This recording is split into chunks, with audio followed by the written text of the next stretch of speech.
Howdy, howdy, folks, and welcome to Moose Podcast number 318. Here we are a week into November, Turkey Day around the corner. It's a lot to be thankful for this month. That includes all of you folks. I am so grateful for you stopping by and listening, sending emails, asking questions, and of course, just being out there with your camera, sharing your world with me through your clicks. So thank you ever so much. Also want to thank my good friends at Bedford Camp, Bedfords.com. Hey, they are taking the pre-orders for that new Z600 F4. And before you ask, no, I have not ordered one. At this time, I'm not going to add that to the quiver. I thought about it for a heartbeat maybe. But nope, I am good with what I've got, but you might want it. So Bedford's would be the place because you're going to save an additional 5% when you mention moi, the old Moose discount. So Bedford's, they've got a whole bunch of stores. You can walk in, see the stuff, try it out. You can talk to the experts. You can get your questions answered in person or on the phone or via the online store at Bedfords.com. Tell them Moose sent you, save yourself some money, and experience what so many have told me was just so much fun spending money. Bedfords.com. Thanks for supporting the Moose Podcast. When it comes to questions, I've mentioned a few times that new app called AnyQuestion. I am really enjoying it. Had one person who's a good friend of mine, and he's gone on a whole lot of my adventures with me, and he was like, I'm not sure I see the benefit of AnyQuestion. Well, there's a couple things. First, from my point of view, I enjoy the fact that the clock is ticking. I have to kind of give you a kind of a concise answer. Two, you get to see my face, and you get to hear the inflections in my words, which you don't give the email. You don't know if I'm being serious or not being serious. But then he said, well, I still don't understand why, I would want to do it. I said, well, you have access to me most of the time, anytime. A lot of people don't. So this is one way of getting access. And he goes, oh, that's a good idea. Then I said, there's one person who reached out and said I saved him a heck of a lot more than the $50 that he paid to be a year on there. And he goes, oh, I could see that. And then another person, they said that the help that I provided them with their business was invaluable. He goes, oh, that's cool. But I said, and here's the thing that I really like about AnyQuestion, is that one of the hardest things about photography is knowing the question to ask to get the answer that you want. Well, with AnyQuestion, there's over, I think about 340 answers so far. Lots of questions. And I bet you there's at least one question in there that you always wanted the answer to, but didn't know how to ask. And now there it is. And then the other thing is that, well, when you start listening to all the answers and the questions, they're all over the map. There is all sorts of things in there that people have asked that I can honestly say that folks who go on my adventures have never asked. Some of the questions I wish they would ask. Some people have done it. So if you haven't checked out AnyQuestion, go to my website, just search on AnyQuestion. Links will take you there. Pretty darn cool place. And I don't know if you know this, but the number of places that we can actually gather online and talk at our convenience are getting smaller and smaller. So check it out. Well, I'll get into this week's episode. The obvious, obviously. So the wood shop is up and going, full tilt. Heaters are on. Projects are piling up. I was building an extension to my saw table. And, well, it's my nature. I think it's other people's nature too. And I'm looking at it, and I needed to add a little vertical space to raise up the table that I've built so it's perfectly flush with the top of the table saw. And the rails would work with my sliding table, things like that. So there I go. I do a deep dive. I was taught to save my scraps, and so I'm looking at the scraps I have, the right length. I'm figuring out how I can go and mill them to the right height and make it perfectly, flush. And I'm gathering all this up and I'm thinking it through. I'm drawing out stuff on paper. I'm going, all out. How difficult can I make it for myself to make it perfect? Yes, there I'm doing it. And then, it's quitting time. So I clean up the shop, put things away, walk to the door, look at the table and make sure I have everything left out. I leave myself notes so I remember what I was thinking the next day. Yeah, I'm gotten to that point in life where I better leave those notes or else I'll go the next day and go, what was I thinking? Anyway, turn around, just look at all that stuff, make sure it was done before I turn off the lights. And then from that far away view, I look at the saw table and I go, I'm an idiot. I made 2 brackets that are adjustable up and down.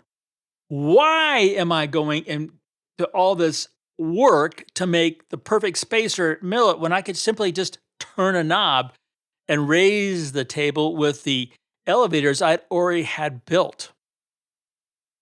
Have you ever done that? Have you ever had a problem in photography that, man, you do this deep dive and you go all the way around and then all of a sudden you go, well, that's obvious, obviously. That's just, I keep telling folks, and I keep telling myself, use the KISS theorem. Keep it simple, stupid. But it's easier said than done. Have you wondered why? A lot of times it's because we are emotionally involved with whatever it happens to be. 2, we're kind of like programmed to go that way. Just how difficult can we make it for ourselves? And lastly, I think it's because of partly our egos. We want to sit there and work really hard. So then at the end of the day, we go, I conquered it. Because if it just takes 2 seconds, how much, back padding can you do compared to something that took 2 hours? But when it comes to photography, sometimes that 2 hours, we don't have that luxury of time. Sometimes that 2 hours is money out of the pocket. How can we make things obviously, for everything we do as we go about our photographic challenges? Well, that is really the point of this podcast, is that how can we get rid of that clutter? How can we go about it? I had a really good friend when I first started out, and Dick was a heck of a biologist. I mean, he was the top of his game, and he had great eyes. His eyes, he could spot a gnat on the back of a starling at a mile. He had great eyes. Well, when I went out with him, we were working on the light-footed clapper rail, and yeah, I'm sorry, I don't know what they call it now, the Richardsons or whatever. Keep changing names, but in my day, it was a light-footed clapper rail down in the coast of Southern California. We're at Upper Newport, Back Bay, which was a real stronghold for him. And there I am. This is film days. I got the old 800 5.6 EDIF lens. And I'm on this little 2-foot, 3-foot rise over the high tide line. And I'm looking out there and all the grass is looking for the clapper rail. And was there for quite a while. Didn't see a single one. Could hear him out there. Didn't see a single one. And then Dick just said, so are you ready to get going? And it had been quite a while. I'm like, well, yeah. And he goes, well, you need to learn to look under your feet. And he points down, and literally 3 feet below me was a clap rail just sitting there, taking in the morning sun, way too close for me to focus. But the point is, the obvious obviously wasn't smacking me between the eyes. Now, that's really what I want to talk about when it comes to this podcast, is in your photograph, we tend to make things way too complicated.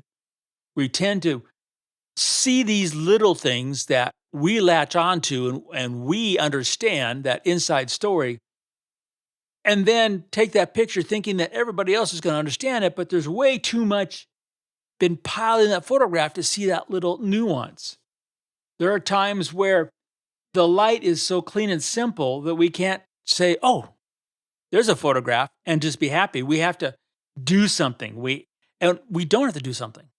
I mean, there is this misconception out there that, just because we have Photoshop or Lightroom on the computer, we actually have to put a photograph through it for it to be a photograph. That's not the case. You can take a picture in the camera, which is where we take all pictures, but it's done. Poof, done with a click. In fact, that's truly my desired state. I have a number of good friends. We call them our core group, and God bless them. They've put up with me for thick and thin for many years and have embraced many of the things that I do in my own photography and kind of made it their own. And when it comes to critters, it's well known that what you see is what I shot. Because it's used so often, so much as anecdotal evidence for the scientific research community that what you see is what I shot is kind of important for it to be, anecdotal. And they've embraced that. And they've said more than once when they shoot their critters with me that it is so much fun. And because when they get done at the end of the day with embracing that philosophy, that they upload their images and they're basically done. They know that other than, filing them and IDing the birds, which is really made very easy anymore, the task is done. Now, if they're shooting landscape or we're shooting aviation, where then we might go into post and do something to make up for, what we saw, but we don't feel in our photographs, then all of a sudden you kind of hit the brakes and things, hit the skids. Well, the obvious, obviously, is the fact that when you get it right in the camera, things are faster. Things speed up. You have more fun. And I think that is the most obvious thing, obviously, that photographers are lacking is that fun. I was watching a group of photographers the other morning, one in particular, and he was in his car, using his car as a blind, had a funky long lens zoom. I don't know what it was. It wasn't a Nikon, but he was shooting the D850. Had all the camo you can imagine. Lens coat must be happy with this guy, and he was shooting everything backlit on this beautiful, gorgeous morning, and I'm like, wow, he couldn't make it any more difficult. And he wasn't shooting things that were up close. He was shooting things far away because he was going to take time to not only deal with the shadows and all that stuff in post, but he was going to crop them. And shooting with the D850, he's got those big files. So I'm just like hoping that he's got a really big, fast computer to deal with that. Otherwise, the way he was shooting, I would imagine that almost a week later, he's still just ingesting those pictures. Why? Why do we make things so difficult for ourselves when, in reality, when we think about it and we feel it, it is so easy and fast to do? If we just do the obvious, obviously, keep it simple, stupid. From the way that all the gear we take, don't take so much gear. All the clothing that we have, don't have so much clothing. Get better, simple pieces. The travels we do, don't have to take big, long trips. You can just go out your door. You can just go down around the corner. I mean, the list goes on and on of how we could trim the fat from all our things that we're doing to make life simpler for ourselves. But then the obvious obviously isn't that obvious, is it? There are challenges out there. So one of them is just, how do you make sure every time you go out, you're having fun, moving your photography forward, and sharing those images and grabbing heartstrings? Because there are times where obvious isn't obviously obvious. You guys have an amazingly great week. We just had our first 3 inches of snow here at the ranch in Montana.